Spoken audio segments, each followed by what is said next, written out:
Olá, pessoal. Bem-vindos ao Papo em Rede, o podcast da Rede Sesc de Educação. Eu sou Rodrigo Peixoto, sou um homem branco, calvo, uso barbas grisalhas, tenho olhos castanhos. Estou vestindo uma blusa azul clara e uma calça mostarda. A educação de jovens e adultos é uma importante retomada na vida de muitas pessoas que, por diversos motivos, tiveram direito à educação negado. As escolas e educadores, então, têm a importante missão de acolher e articular currículos que considerem as trajetórias de vida e os saberes desses indivíduos, garantindo o acesso a esse direito e possibilitando novas perspectivas de vida. Convidamos Ana Lucélia Dias e Thalita Crespo para conversar sobre essa modalidade de educação, sobre o perfil desses estudantes e sobre a atuação do SESC nesse cenário.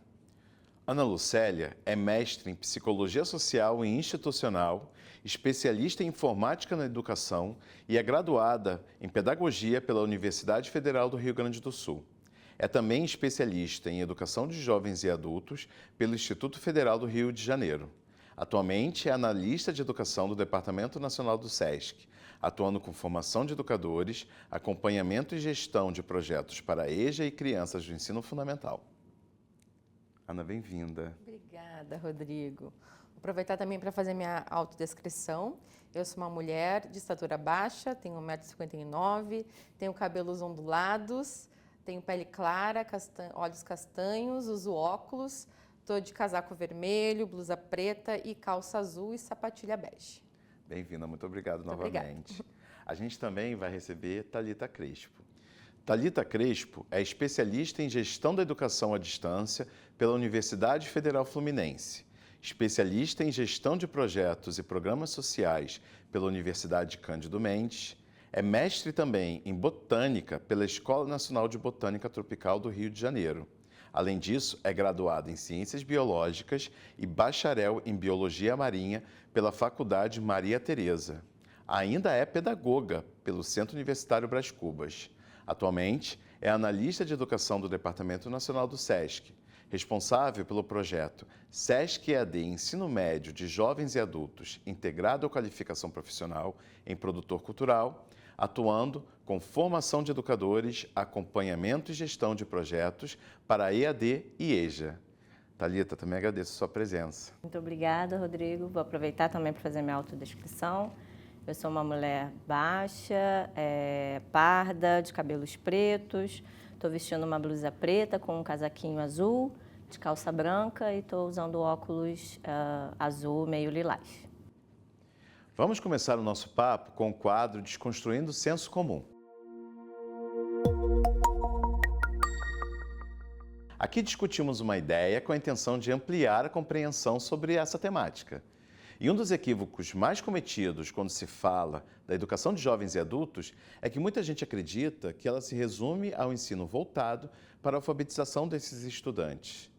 Mas a EJA é muito mais do que isso, né, gente? Vamos conversar sobre isso? Vamos sim. Aí tem uma coisa bem interessante, né, Rodrigo, que às vezes é uma palavra simples, mas as palavras também carregam muitos significados e muita história, né? Então essa diferença de entender a EJA como o ensino voltado para jovens, adultos, idosos, e não como a modalidade de educação básica, significa muito, né? Ela traz consigo assim todo um histórico de constituição desse direito à educação e também de afirmação dela na agenda pública educacional brasileira, assim. Apesar da gente ter lá, sei lá, na Constituição de 1934, né, o direito da educação marcado como o ensino primário, também para o público adulto, o processo como o ensino foi se democratizando, né, como a educação brasileira foi se constituindo, a EJA sempre teve à parte, né? E se a gente for ver também a quem foi destinado o direito à educação, a gente vive num processo assim, de inclusão excludente.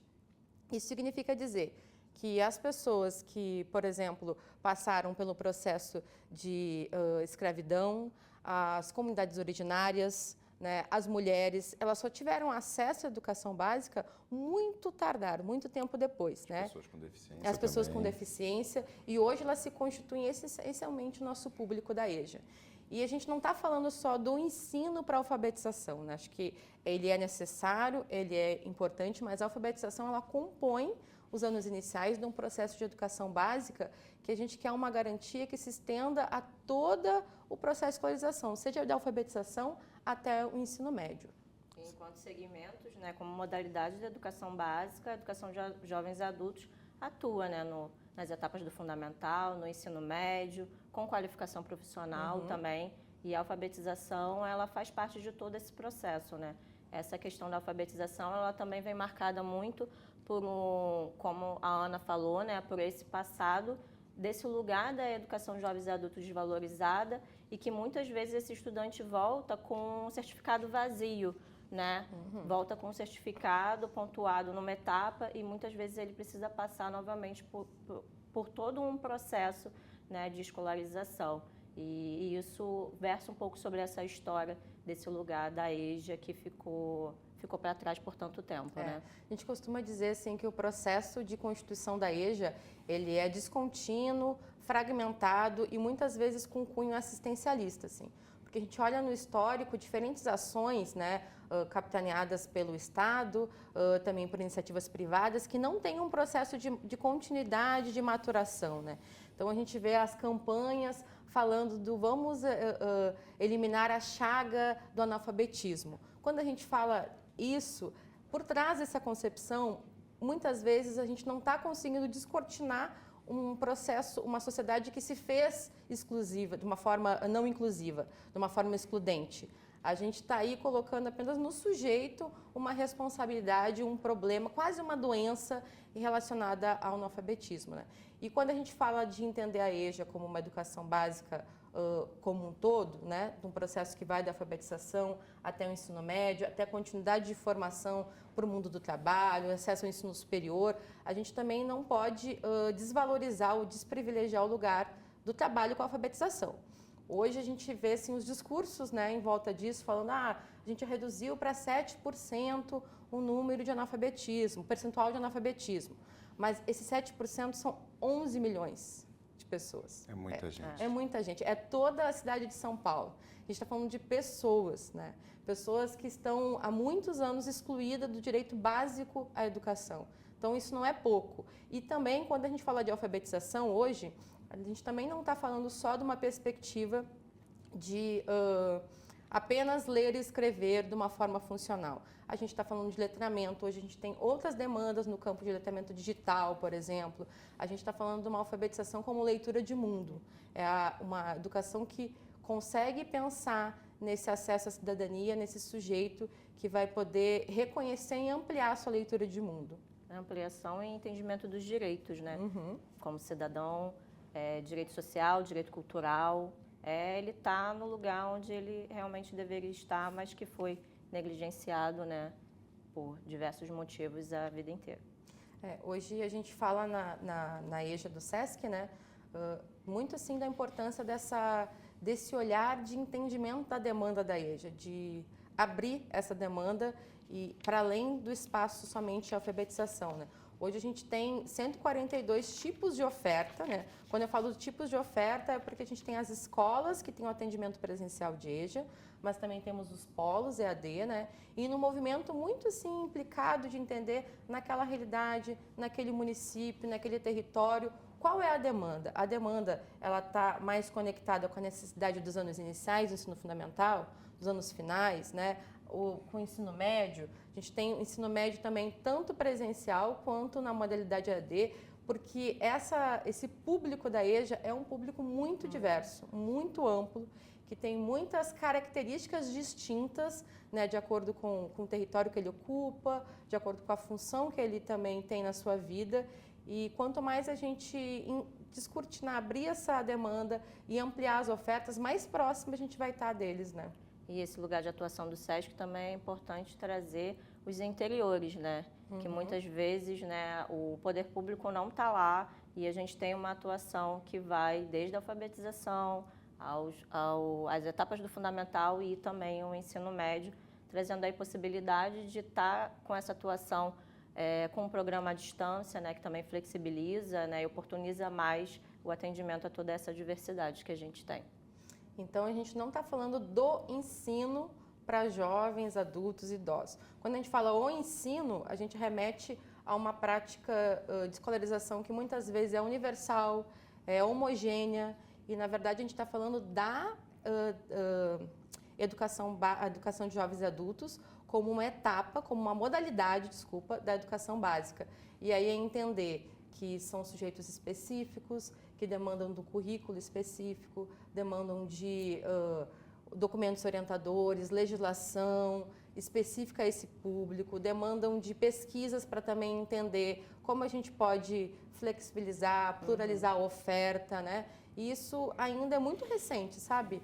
Se a gente for olhar principalmente a formação dos nossos educadores, né, a formação que é pensada no ensino superior, poucas são as áreas, poucas são as disciplinas que conversam com uma formação voltada para a EJA, entendimento desse sujeito, projetos voltados para a EJA, né? Isso ainda é uma construção recente no nosso cenário assim, de educação brasileira mesmo. Um processo de formação e respeito também, né, para os professores e educadores que atuam com essa modalidade, né? Olhar para os currículos da universidade e colocar ali mesmo a educação de jovens e adultos como pauta, né? Para que ele possa entregar na ponta aquilo que é de direito também para esses estudantes. Então, é sempre importante a gente retomar, lembrar da EJA quando falar de educação no contexto brasileiro, que é comum ela não ser considerada, ou os educadores não pensarem nela, seja no currículo, na formação dos professores, seja nas políticas públicas. Eu acho importante trazer alguns dados, né? O CONAI de 2024 registrou que aproximadamente 50 milhões de brasileiros não terminaram o ensino fundamental. Mesmo assim, o Censo Escolar de 2023 aponta para uma diminuição de matrículas na EJA, que vem diminuindo sistematicamente desde 2019. Como é que a gente explica esse contrassenso? Esse dado é bastante preocupante mesmo. E acho que tem muitas camadas aí que a gente precisa dar à luz para poder entender como é que, com o aumento de demanda, a gente ainda tem uma redução de matrículas, né? Como a gente havia falando, nesse entendimento do histórico da EJA, a gente está falando mais do que só a compreensão dessa modalidade de educação. A gente está falando da forma como esses sujeitos são entendidos no seu aspecto em relação à cidadania. Então, o seu direito social está sendo cunhado a partir de muita resistência, a partir de muita luta, a partir de muita reivindicação, para que ele também seja uma questão na agenda política mesmo, na agenda pública, né? E quando a gente pensa em 2019, também aí há um ponto para entender que a gente ainda passa, né, pelas consequências de um processo pandêmico, do qual os nossos estudantes foram os principais afetados em relação a isso. O nosso público é essencialmente o aluno trabalhador. Então, só se a gente pensar em questão de pandemia e as relações de trabalho, houve um grande aumento da precarização das relações de trabalho, aumento de horas, né? Eles sequer foram sujeitos que tiveram direito às condições de isolamento social. Então, ainda há muito para caminhar em termos de entender que o direito básico à educação ele não acontece se os outros direitos sociais também não tiverem alicerçados em relação a isso, né? E tem, acho que, um outro ponto também para entender que nós devemos muito em termos de pensar políticas, documentos, projetos, ações voltadas para a EJA. O nosso documento de referência, que são as diretrizes curriculares para a EJA, ele data de 2000, né? Então ele é muito recente, né? Lá a gente fala da função reparadora, equalizadora e qualificadora da EJA, que é entender que não é uma repetição do ensino regular, mas que demanda um olhar, como a gente havia falado, uma formação, um currículo voltado para esse público, né?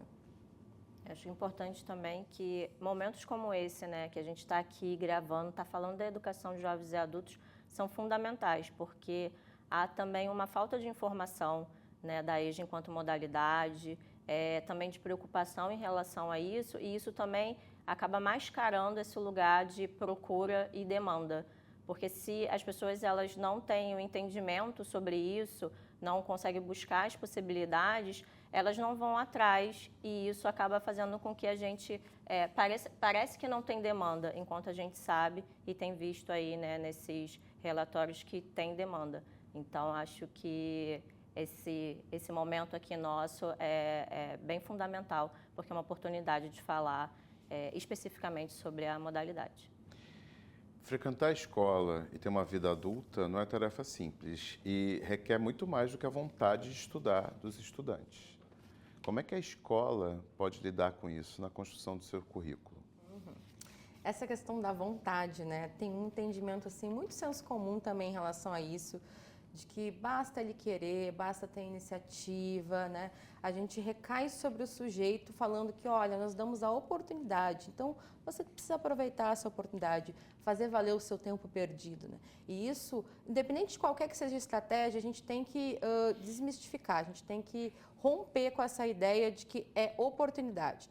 A gente está construindo a garantia de direitos, né? Quando a gente tira essa perspectiva, toda e qualquer ação voltada para aproximação, a forma como o espaço educativo é pensado, as relações de acolhimento, de entendimento e de respeito, numa perspectiva de educação humanizadora, se faz a partir daí, né?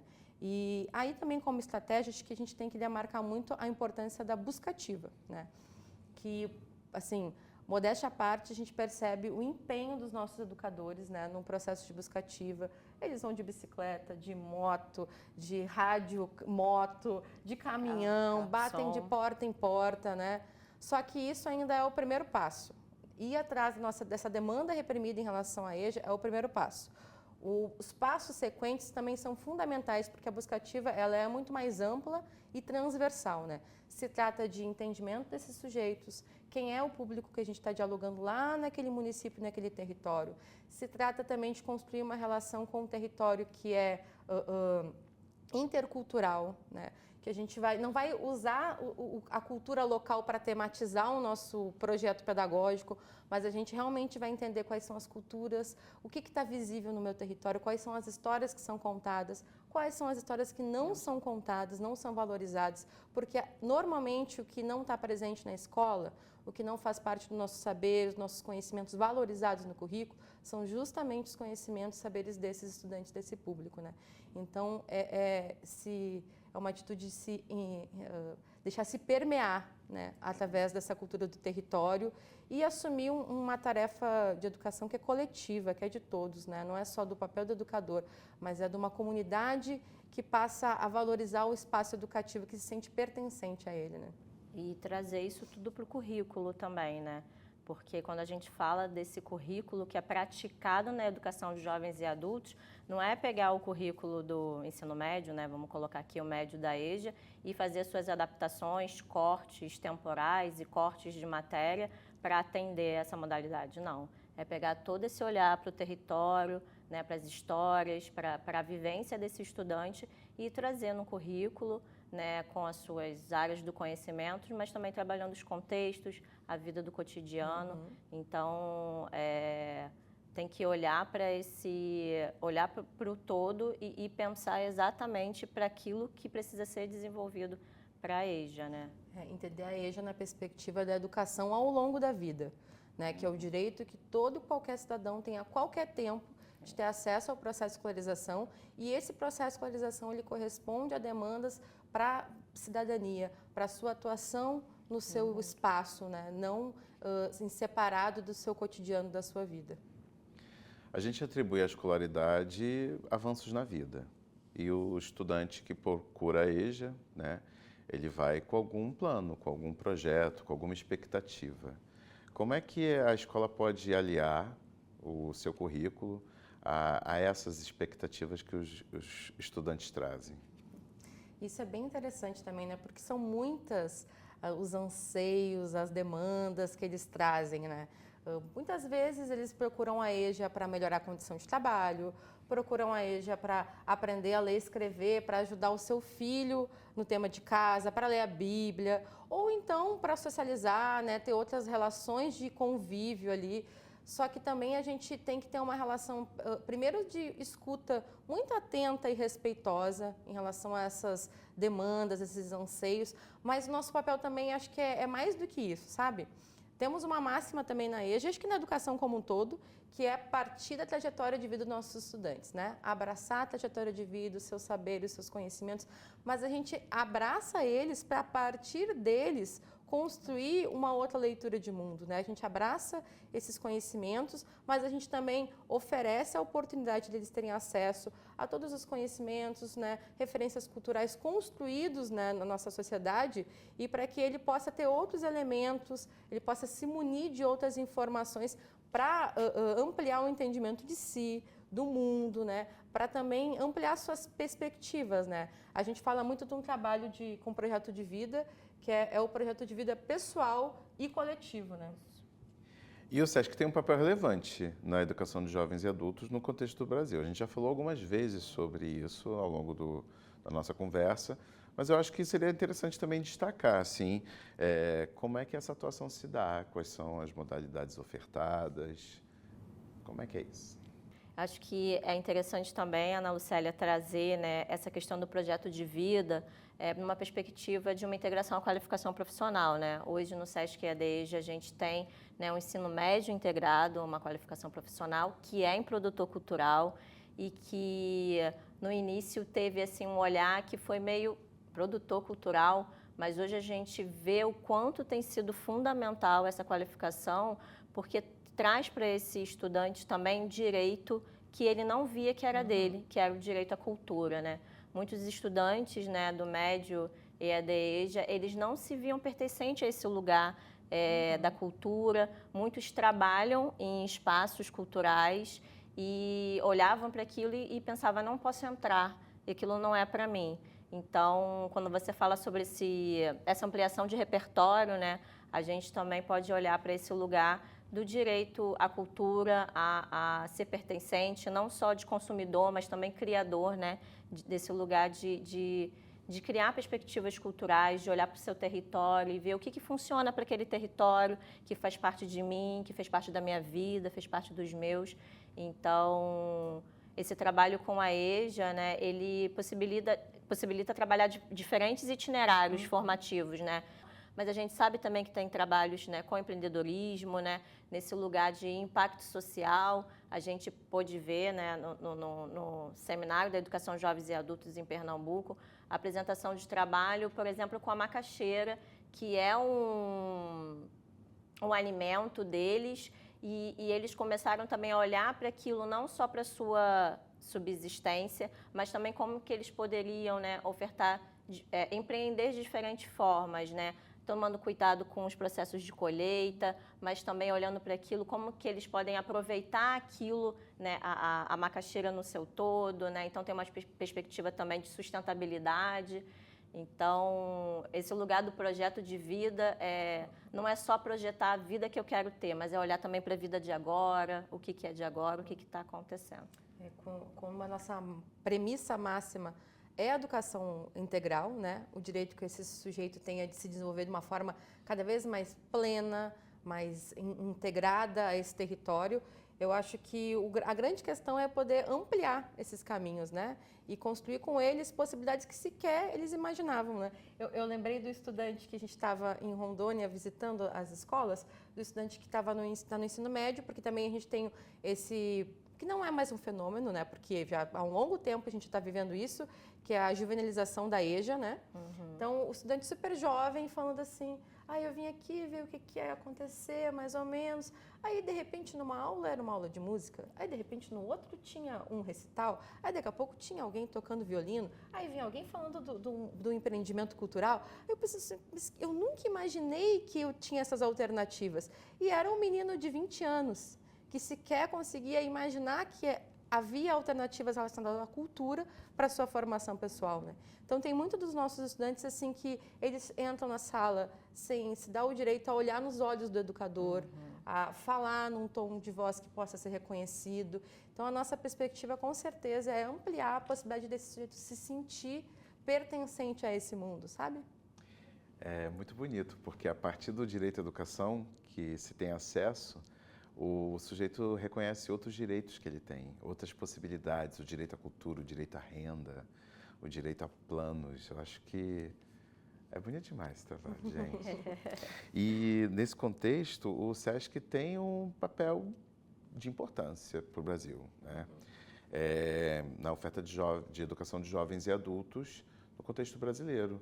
A gente já falou bastante sobre isso. Vocês falaram sobre o Sesc EAD EJA, sobre alguns estudantes, alguns casos que vocês trouxeram, mas eu queria que vocês desenvolvessem um pouco mais. Como é que é o trabalho do Sesc na educação de jovens e adultos pelo país? Então, acho que isso também é interessante ver que conversa com a nossa missão social do SESC, né? Acho que desde que o SESC foi criado, ele atua na educação para jovens e adultos, né? Ele pensa em ações educativas permeadas por diferentes programas que foram se constituindo com a sua história, mas pensando no nosso público trabalhador, comerciário, de bens, de serviço, de turismo, né? E numa transformação da comunidade, dos seus dependentes. Então, quando a gente fala da atuação da EJA, né? Ela é uma atuação pensada muito em transformação daquele território, né? Então, um dos nossos campos de trabalho com a EJA, que tem uma história importante para nós, né, é o Sesc Ler, né? O Sesc Ler, ele se constituiu, a princípio, como salas na comunidade amazônica, pensando nesse processo de alfabetização. Lembrando que ele já tem 20 anos, né? Então, 20 anos atrás, a gente ainda tinha a ideia também com essa alfabetização, um pouco mais de cunho assistencial. A gente foi ampliando nossa compreensão de alfabetização ao longo dos anos e também ampliando como a gente entende o Sesc Ler, né, e como o Sesc Ler atua. Então, hoje, o Sesc Ler são unidades que a gente tem distribuídas no Brasil todo, né, mas mais precisamente em municípios de baixo IDH, e isso é muito importante de dizer porque são regiões que muitas vezes o poder público ainda não tinha uma oferta com maior consistência para esse público da EJA. E hoje as unidades do Sesc Ler, elas têm anos iniciais de ensino fundamental, anos finais, ensino médio, também são espaços que têm polo EAD e atividade presencial, né? Isso. Como a Ana Lucélia trouxe, né, a gente tem esse fazer do SESC na educação de jovens e adultos presencial, temos também o programa à distância, que é com o ensino médio, obviamente dentro daquilo que é possível fazer, né, enquanto lei. Então, a gente tem esse ensino médio integrado, né, a qualificação profissional, e a gente também tem a atuação aqui, que é integrado ao ambiente de trabalho, que é o Projeto Transformar, que é um programa que possibilita que os nossos colaboradores, né, e funcionários da casa possam estudar no seu tempo de trabalho, né, conseguindo aí essa liberação do seu tempo de trabalho para fazer aquilo que é de direito, e tem sido um grande, assim, tem sido muito importante para a gente, né, que está aqui dentro de casa, poder também ofertar isso para os nossos colegas que estão tão próximos. Acho que para a gente poder marcar assim bem claro essa oferta, né? A gente falou 142 tipos de oferta, pensando no presencial e no EAD.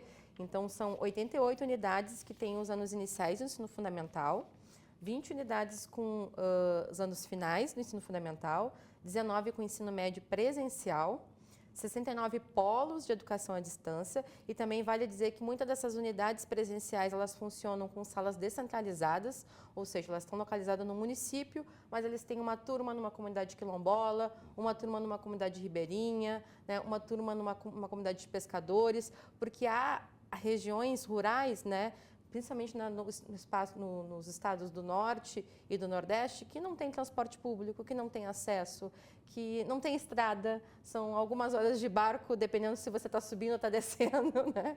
Então, muitas turmas funcionam também de maneira descentralizada, e isso resume a presença da EJA no SESC em 21 estados, né, que são os nossos departamentos regionais, com um alcance de cerca de 16 mil, 17 mil estudantes por ano.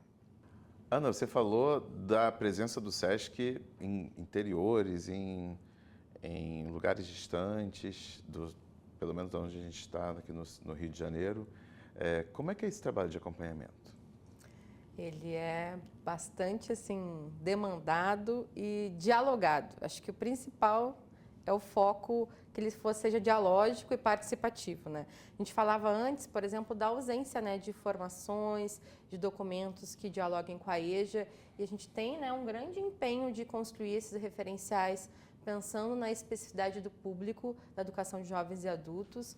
E assim, ele não é um trabalho individual, ele não é um trabalho que precisa partir do centro do Departamento Nacional, mas ele precisa ser construído em diálogo com quem faz EJA. E quem faz EJA é quem está na sala de aula, é quem está nas escolas, é quem está na ponta, é quem está em contato com os estudantes. Então, a gente tem um trabalho assim de muita construção que aproveita de espaços presenciais, híbridos, remotos, né? Se faz de diferentes acessos e meios para poder estar construindo documentos de referência, construindo formações temáticas que conversem lá com a ponta, né? Lá com a especificidade, com aquela diversidade.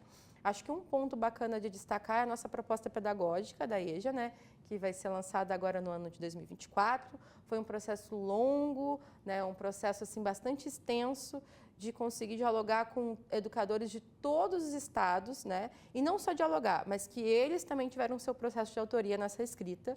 E hoje ela se constrói a partir de eixos de referência, a partir de temáticas, né, e pensando também como cada área de conhecimento é pertinente para um trabalho que vai conversar com a realidade desse jovem, desse adulto, desses idosos. Né? E todo esse material também subsidiou a construção a produção, né, da educação à distância, né, de jovens e adultos, porque todas as áreas do conhecimento e a qualificação profissional foi produzida pensando, né, a todos os contextos, né, e todo o trabalho para a educação de jovens e adultos, né. Então é um material autoral, né, que a gente tem, que foi pensado para esse público. Gente, agradeço muito a deliciosa conversa que a gente teve. É muito bom falar sobre direito à educação. Muito bom. Eu que agradeço. Uma oportunidade muito rica de diálogo, né? E de continuar colocando a EJA, né, em todos os espaços de discussão onde ela merece estar. Isso aí. Eu agradeço também a oportunidade e seguimos. E eu agradeço também a você que esteve com a gente até o final deste episódio. Até o próximo.